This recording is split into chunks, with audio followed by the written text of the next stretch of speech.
हाय। नमस्कार। नमस्कार। नमस्कार। आज आपका एहतराम हार्दिक इस्तकबाल। अद्भुत। मुझे आज अत्यंत प्रसन्नता है ऐसा देख के। बहुत कम मंजर मैंने ऐसा देखा है कि इन्वेस्टमेंट की बात करने के लिए इतनी बड़ी संख्या में युवा आए हैं। अमूमन ये देखा है कि हिंदुस्तान में आज के युवक जब तक वो 35-40 साल या 40 साल से ज़्यादा नहीं हो जाता, इन्वेस्टमेंट्स के बारे में रुचि नहीं दिखाता है। बहुत कम ऐसा मंजर देखने को मिलता है। उसके लिए मैं आपका धन्यवाद देता हूँ कि आपने अपने जीवन को संवारने के लिए, बेहतर बनाने के लिए, एक छोटी उम्र में ही निवेश करने के लिए अपने आप को प्रेरित किया है। यह अत्यंत प्रशंसनीय है दोस्तों। म्यूचुअल फंड्स जिसकी हम बात करने के लिए यहाँ पर एकत्र हुए हैं, मैंने देखा है, मैं आपको एक वाकया सुनाऊँ अपना। मैंने 25 साल पहले जब यहाँ पर काम करना शुरू किया, मैं एक छोटे से शहर से मुंबई आया, और जब मुझे माँ को मालूम चला कि मैं क्या काम करता हूँ और कहाँ पर नौकरी करने के लिए आया हूँ, तो मेरी माँ बहुत परेशान हो गई। कहती हैं कि कहाँ म्यूचुअल फंड में चले गए, सट्टा बाजार है, वो तो शेयर बाजार में निवेश करता है, कौन तुम्हारे पास इन्वेस्टमेंट करेगा, कैसे तुम्हारा काम चलेगा, इत्यादि इत्यादि। तो देखिए हमारी भावनाएं कैसी होती हैं। ये वही म्यूचुअल फंड है दोस्तों जिसने 25 साल का सफ़र तय किया है। जहां मेरी माँ कहती थी कि कौन इन्वेस्टमेंट करेगा, न जाने कैसे कैसे मंजर सामने आने लगे हैं। जो नाना करते थे वही म्यूचुअल फंड में निवेश करने लगे हैं। क्या बदलाव आया है, क्या कुछ बदल गया, आइए हम समझने की कोशिश करते हैं। मुझे ऐसा लगता है कि आप में से बहुत से यहाँ पर प्रॉस्पेक्टिव इन्वेस्टर्स कहूँगा मैं आपको, जो निवेश करना चाहते हैं, उनके मन में एक सवाल पैदा होता होगा कि म्यूचुअल फंड है, हमेशा ऐसा क्यों लिखता है सब्जेक्ट टू मार्केट रिस्क, और अगर ये रिस्की है तो फिर मैं यहाँ निवेश क्यों करूँ। क्योंकि निवेश का तो कायदा है कि निवेश में सबसे पहले क्या देखा जाता है कि वो कितने सुरक्षित है, कितना सेफ है। दोस्तों ये जो निवेश है ये विज्ञान नहीं है, इसमें कुछ भी सही नहीं होता, कुछ भी गलत नहीं होता। यहाँ उपयुक्त होता है, यहाँ पर अप्रोप्रिएट होता है, मेरे लिए क्या सही है। और दुविधा यह है कि बहुत बार जो मेरे लिए सही है दूसरे के लिए नहीं। और हमें निवेश कहाँ करना चाहिए, हम दूसरे से प्रेरणा लेते हैं, हम दूसरों से पूछते हैं टिप बताइए हम कहाँ निवेश करें, और वहाँ उलझन पैदा होती है दोस्तों। इकोनॉमिक्स एक ऐसा विषय है दुनिया में जहाँ आज तक समझ में नहीं आया क्या सही है और क्या गलत है। एक बहुत ही महत्वपूर्ण बात आपको बताऊं, मैंने देखा था सन 2013 में अक्टूबर के महीने में दो अर्थशास्त्रियों को एक ही साथ नोबेल प्राइज मिलता है और दोनों विपरीत बातें कहते हैं। क्या ये संभव है? दो इकोनॉमिस्ट दोनों बिल्कुल अपोजिट बात कहते हैं, दोनों को एक ही साथ एक ही दिन नोबेल प्राइज दिया जाता है। क्या मतलब हुआ? न सही है न कुछ गलत है। मैंने आपसे 1,000 रुपए का उधार लिया है, ये मेरे लिए चिंता की बात है। पर अगर मैंने आपसे 1 करोड़ रुपए का उधार लिया है तो आपके लिए चिंता की बात है कि नहीं? There is nothing right and nothing wrong here, right? हम यहाँ क्या समझने की कोशिश करेंगे, मेरे लिए क्या अप्रोप्रिएट है, राइट? एक और खूबसूरत बात देखिए आपको समझ में आएगी, आप कहाँ खड़े हैं वो तय करता है कि क्या सही है। मैं अगर यहाँ पर 6 का अंक का लिखता हूँ तो मुझे 6 नज़र आता है, पर आपको 9 नज़र आता है। क्या हम बहस कर सकते हैं कि कौन सही है? नहीं। आप कहाँ खड़े हैं। तो अच्छा निवेशक बनने की पहली ज़रूरत है आप चाहते क्या हैं, गारंटीड क्या है, सेफ क्या है। आइए इसको समझने की हम थोड़ा कोशिश करते हैं। हमें गारंटी अच्छी क्यों लगती है? अद्भुत बात है दोस्तों, हमें वो गारंटी अच्छी लगती है जो कि ईश्वर ने हमें नहीं दी है। बाद में थोड़ा इसके बारे में बात करूंगा। लेकिन यहां पर हम देखते हैं कि गारंटी हमें क्यों अच्छी लगती है। क्योंकि गारंटी हमें पीस ऑफ माइंड देती है। क्योंकि गारंटी देने वाला इस बात का वादा करता है, इस बात का प्रॉमिस करता है कि वो परफॉर्मेंस देगा जिस परफॉर्मेंस का उसने आपसे वादा किया है। पर सवाल उठता है कि अगर वो परफॉर्मेंस न दे पाए तो क्या होगा, अगर वो गारंटी को पूरा न कर पाए तो क्या होगा। तो दोस्तों उस व्यक्ति को जो आपको गारंटी देता है ना, उसको गारंटी देने के लिए इंश्योरेंस करना पड़ता है। गारंटी हवा से नहीं आती है, गारंटी देने के लिए इंश्योरेंस करना पड़ता है। और जब आप गारंटी के लिए इंश्योरेंस करते हैं तो एक दिक्कत पैदा होती है। वो दिक्कत क्या है? खासकर निवेश में पैदा होती है। निवेश का मतलब इनकम, आपको एक तरह की इनकम प्राप्त होती है, और जो इनकम है वो चाहे किसी भी फॉर्म में आई हो, वो उपभोग पर निर्भर करती है। हिंदुस्तान में रहने वाले नागरिक कितना प्रोडक्शन करेंगे, कितना कंजप्शन करेंगे, वो तय करेगा कि हिंदुस्तान में आमदनी कितनी होगी। तो हिंदुस्तान की आमदनी हर साल घटती बढ़ती रहती है, वेरिएबल होती है, एक तरह से उसकी आमदनी नहीं बढ़ती है। आप में से भी बहुत से लोग जो नौकरी नहीं करते हैं, अपना काम करते हैं, आपने देखा होगा आपकी इनकम ऊपर नीचे होती रहती है। और जब जो इनकम ऊपर नीचे होती रहती है वहां आपको गारंटी देना है तो क्या होगा, आप जितनी बड़ी आप गारंटी देंगे और गारंटी और आपके परफॉर्मेंस के बीच में जितना गैप होगा उतना ज्यादा आपकी इंश्योरेंस कॉस्ट बढ़ जाएगी। तो आइए इस गारंटी और इंश्योरेंस की कॉस्ट को और म्यूचुअल फंड और फिक्स्ड रिटर्न जो हम देखते आए हैं, जो पुरुषों से हमारे पूर्वज हमारे माता पिता करते आए हैं, उसमें फ़र्क क्या है। दोस्तों हमें सेफ्टी, सर्टेनिटी, एश्योरेंस बहुत अच्छा लगता है। हर चीज़ अगर सेफ हो जाए दुनिया में तो कितनी बेहतरीन बात है। क्या आपने एक महान व्यक्ति का नाम सुना है जिनका नाम है हेलेन केलर? नाम सुना है आपने उनका? हेलेन केलर वो महिला थी दोस्तों जिनकी 2 साल की उम्र में देखने की शक्ति चली गई, सुनने की शक्ति चली गई और बोलने की शक्ति चली गई। ना वो देख सकती थी, ना वो सुन सकती थी, ना वो बोल सकती थी। कल्पना कीजिए कि आपको 2 साल का बच्चा दिया जाए जो ना देख सकता है, ना बोल सकता है, ना सुन सकता है। क्या आप उसको ABCD वर्णमाला भी सिखा सकते हैं? कैसे सिखाएंगे? आप दिखाएंगे ए, नहीं देख सकता। आप बोलेंगे ए, नहीं सुन सकती। आप बोलेंगे वापस बोलो ए, नहीं बोल सकती। कैसे सिखाएंगे? पर उनको एक गुरु मिला, महान गुरु मिला, और वो महिला दुनिया में आज तक के बुद्धिजीवियों में एक महान बुद्धिजीवी मानी जाती है दोस्तों। एक ऐसा व्यक्ति जिसने इस प्रकार से शिक्षा प्राप्त की हो, वो क्या कहता है कि ईश्वर ने इस दुनिया को बनाई है और ईश्वर ने सिक्योरिटी या सेफ्टी नाम की चीज दुनिया में कहीं नहीं बनाई।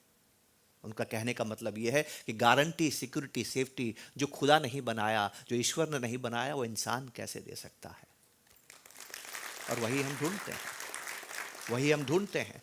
तो आइए हम समझने की कोशिश करते हैं। और वो एक खूबसूरत बात कहती है कि आप जितना ज्यादा सेफ्टी को पाओगे उतना रिस्क आपका बढ़ता चला जाएगा। दोस्तों ये सही है कि the desire for security, stability and safety not wrong. अगर आप ये चाहते हैं कि आपका जीवन सेफ रहे, अगर आप ये चाहते हैं कि आपके जीवन में स्थायित्व रहे, अगर आप ये चाहते हैं कि आपके जीवन के अंदर जो खतरे न हो, तो ये गलत नहीं है। पर दोस्तों ये रियल नहीं है। आप मेरी बात समझ रहे हैं?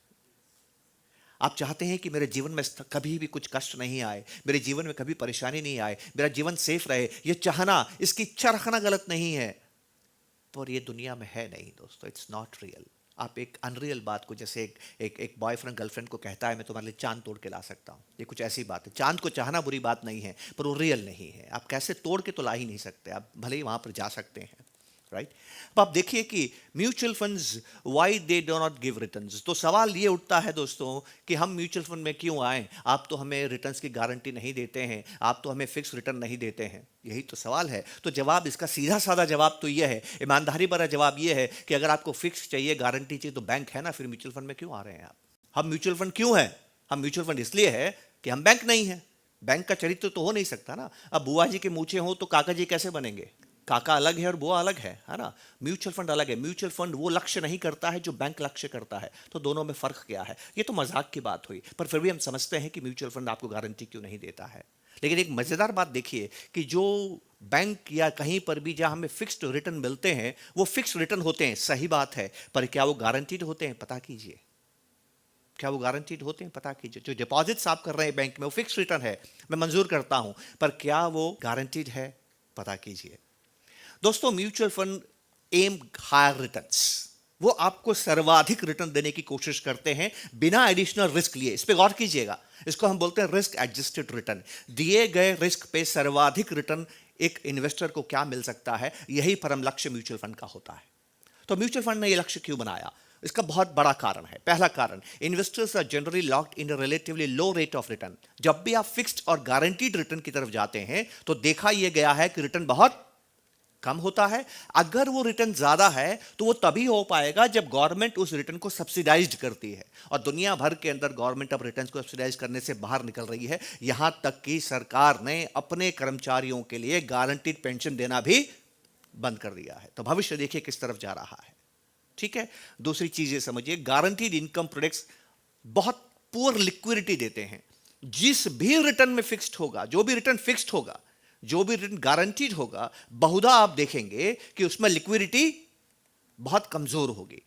अब लिक्विडिटी बहुत जरूरी है, क्योंकि अगर लिक्विडिटी नहीं है तो पैसा वक्त पे आप इस्तेमाल नहीं कर सकते, राइट? और तीसरी चीज देखिए, in most of the cases this products may not keep pace with the rate of inflation. ये बहुत बड़ा खतरा है दोस्तों, क्योंकि रिटर्न कम हो गए, लिक्विडिटी नहीं है, तो इसका मार्क किस पे पड़ती है? महंगाई पे। महंगाई अगर ज्यादा हो गई तो आपका रिटर्न महंगाई से भी कम होता है। आप गए थे फायदा करने के लिए, हो गया आपको नुकसान। रियल रेट ऑफ रिटर्न नहीं मिला। लिमिटेड ऑप्शंस इन guaranteed income products, pension, retirement options. अगर आप देखें रिटायरमेंट में भी क्या हो गया, पहले डिफाइंड, ये आपसे मैंने पहले भी बताया कि पहले डिफाइंड बेनिफिट प्रोग्राम होता था, अब ये डिफाइंड कंट्रीब्यूशन हो गया।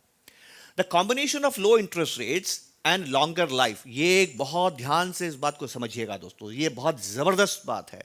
फिक्स्ड रिटर्न के अंदर दोस्तों, हमारी उम्र बढ़ रही है और मैं बहुत विश्वास के साथ आपसे कहता हूं, इस भवन में जितने भी मेरे युवा साथी बैठे हैं, आपकी उम्र 100 साल से ज्यादा होगी। लेकिन फिक्स रिटर्न्स दुनिया भर में कम होते जा रहे हैं, आपकी उम्र बढ़ती जा रही है, ये गैप बढ़ता जा रहा है। इस गैप को कम करने के लिए आपको करना क्या होगा? रिस्क एडजस्टेड, बिना रिस्क बढ़ाए या लिमिटेड रिस्क के अंदर या दी गए रिस्क के अंदर अपने रिटर्न को बढ़ाने की सर्वाधिक कोशिश करनी होगी, और यही म्यूचुअल फंड कोशिश करता है। म्यूचुअल फंड आपको ग्रोइंग इकोनॉमी में पार्टिसिपेट करने का मौका देता है।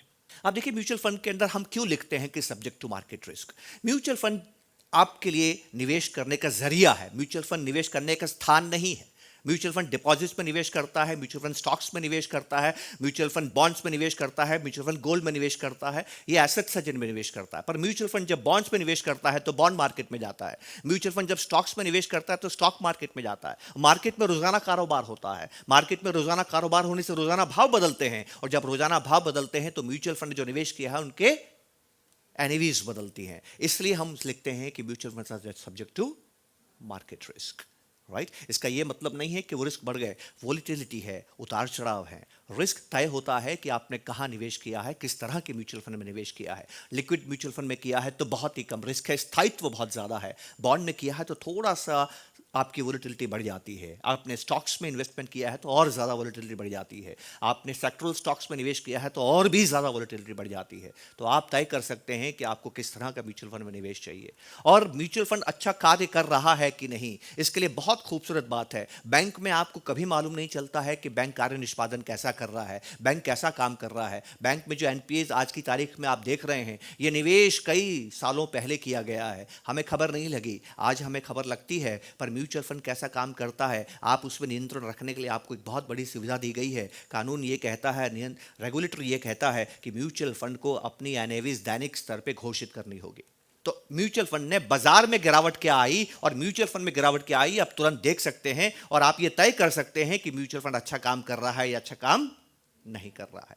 कितना खूबसूरत टूल आपके हाथ में है। The liquidity offered at the market rates to assess their performance in given market conditions अपने आप में आपकी सुरक्षा को पैदा करता है। दोस्तों, ये सबसे खूबसूरत लाइन है जो मैं आपको बताना चाहता हूं, कि आपको जो लिक्विडिटी दी गई है, आपको जो रोजाना एनएवी दी गई है, उसको कंपेयर करके आप कभी भी म्यूचुअल फंड से पैसा निकाल सकते हैं, ये कहते हुए म्यूचुअल फंड को कि आपने मेरे ऑब्जेक्टिव के अनुसार काम नहीं किया है, मार्केट को देखते हुए उसके हिसाब से काम नहीं किया है, मैं पैसा यहां से निकालता हूं। ये अपने आप में आपको सुरक्षा प्रदान करती है। दोस्तों, ये फर्क है म्यूचुअल फंड का। म्यूचुअल फंड आपको मार्केट रिलेटेड अर्निंग्स देता है, बैंक आपको कॉन्ट्रेक्चुअल अर्निंग्स देता है। बैंक आपसे पैसे बोरो करता है, म्यूचुअल फंड आपके पैसे को मैनेज करता है, आपसे बोरो नहीं करता है। वो केवल एक फिक्स्ड फी लेता है आपसे। अगर आपने 10 रुपए उन्होंने म्यूचुअल फंड को दिए और 10 के 15 रुपए अगर म्यूचुअल फंड ने बनाए हैं तो अपना फीस रखेगा, बाकी पैसा आपको दे देगा। पर अगर आपने 10 रुपए बैंक ने 10 रुपए लिए हैं और आपसे ये करार किया है कि आपको 1 रुपए का ब्याज मिलेगा 6 महीने के बाद, 2 रुपए का, या जो भी ब्याज आपको मिलेगा, 1 साल के बाद समझ लीजिए 8% का आपको ब्याज मिलेगा, तो 1 साल के बाद में वो आपको 10 रुपए 80 पैसा देगा। लेकिन अगर 15 रुपए कमाए हैं तो 4 रुपए अपने पास रखेगा। उसको स्प्रेड बोलते हैं दोस्तों, राइट। ये स्प्रेड 4 या 5% का स्प्रेड होता है। तो बैंक आपके पैसे से अपने लिए कमाता है, वो शेयर होल्डर्स के लिए काम करता है, वो शेयर होल्डर्स का मुनाफा कमाने की कोशिश करता है। लेकिन म्यूचुअल फंड यूनिट होल्डर्स आपका पैसा आपके लिए मुनाफा कमाने की कोशिश करता है। अब subject to market risk, risk किसे कहते हैं मैं आपको बताना चाहता हूं। दोस्तों, घड़ी भर में आपने बात की है, लेकिन एक छोटी सी बात करूंगा कि हाँ, इस भवन में ऐसा कोई व्यक्ति है जो 3-4 साल बच्चे का माता या पिता है? Anyone here? आप देखिए, मेरे साथ मेरी कहानी सुनाता हूँ। मेरे घर में मेरा बेटा हुआ, जब वो 3 साल का हुआ तो पहली बार हमने उसको स्कूल भेजा, और जब हमने स्कूल भेजा तो स्कूल मैनेजमेंट ने कहा कि 12 बजे ये बच्चा आपका वापस आएगा। 12 बजे उस दिन मैं घर पे रहा। आप जानते हैं हमने क्या किया? 12 बजे घर का गेट दरवाज़ा खोल के हम मियाँ बीवी वहीं खड़े हैं कि बेटा अभी आएगा, अभी आएगा, क्योंकि स्कूल की वैन थी जो उनको लेके आती थी। 12:15 हो गया, बेटा नहीं आया। बताइए हमारी हालत क्या होगी? हम बहुत घबराने लगे। क्यों घबराने लगे? क्योंकि हमें मालूम है स्कूल में खतरा ज़्यादा है। 3 साल का बच्चा घर में सुरक्षित है, 3 साल का बच्चा घर के अंदर जितना सुरक्षित है उतना स्कूल में सुरक्षित नहीं है। स्कूल में कुछ भी घटना घट सकती है, एक्सीडेंट हो सकता है, कोई बच्चा धक्का दे सकता है, गिर सकता है, कोई बच्चे को किडनैप करके ले जा सकता है। कितनी घटनाएं स्कूलों में घटती हम सभी जानते हैं। हम सभी समझते हैं कि 3 साल का बच्चा स्वयं को संभाल नहीं सकता है, उसको अगर टॉयलेट जाना है तो कौन लेके जाएगा? हम कुछ भी नहीं जानते हैं कितने खतरे हैं, तो फिर अपने बच्चों को खतरे में क्यों डालते हैं? घर में माँ के आगोश में है, माँ के नियंत्रण में है, माँ की निगहबानी में है, माँ को डर नहीं लगता है जब तक बच्चा पास में होता है, पर जैसे ही 3 साल का बच्चा दूर जाता है माँ को डर लगता है। तो मेरी पत्नी ने अपने बच्चे को खतरे में क्यों डाला दोस्तों? आप जानते हैं खतरे में क्यों डाला? बहुत सिंपल सी बात है। मेरी पत्नी चाहती है कि मेरा बेटा ग्रो करे, और बच्चे की ग्रोथ के लिए बच्चे को खतरे में डालना ज़रूरी है। पर इन्वेस्टर अपने पैसे को क्या करना चाहता है? बचाना चाहता है, इसलिए खतरे में नहीं डालता है दोस्तों। तो क्या आप अपने पैसों को बच्चों से ज़्यादा प्यार करते हैं? ये तो अद्भुत बात हुई। ऐसा नहीं है दोस्तों। आप अपने बच्चों को अपने पैसों से ज़्यादा प्यार करते हैं, तो बच्चों को खतरे में क्यों डालते हैं और पैसों को खतरे में क्यों नहीं डालते हैं? आप ये नहीं जानते कि आप पैसों से क्या चाहते हैं, आप केवल पैसे चाहते हैं, पर आप जानते हैं कि आप बच्चों से क्या चाहते हैं। आप बच्चों की ग्रोथ चाहते हैं दोस्तों। मुझे आज तक भी एक माँ बाप नहीं मिले दुनिया में जो ये कहते हैं कि मैं बच्चे को बचाना चाहता हूँ। हर माँ बाप ये कहते हैं कि मैं बच्चे को ग्रो करना चाहता हूँ, पर हर इन्वेस्टर ये कहता है कि मैं अपने पैसों को बचाना चाहता हूं। दुविधा यहां पर है दोस्तों। दुविधा से बाहर निकलिए, रिस्क नजर नहीं आएगा। रिस्क का सामना करना ही रिस्क को खत्म करना है। आपने वक्त दिया, इसके लिए बहुत बहुत शुक्रिया। नमस्कार, जय हिंद। थैंक यू, नमस्कार। ऐसे और वीडियोस देखने के लिए सब्सक्राइब करें हमारा यूट्यूब चैनल। म्यूचुअल फंड निवेश बाजार के जोखिमों के अधीन हैं। योजना से जुड़े सभी दस्तावेजों को ध्यान से पढ़ें।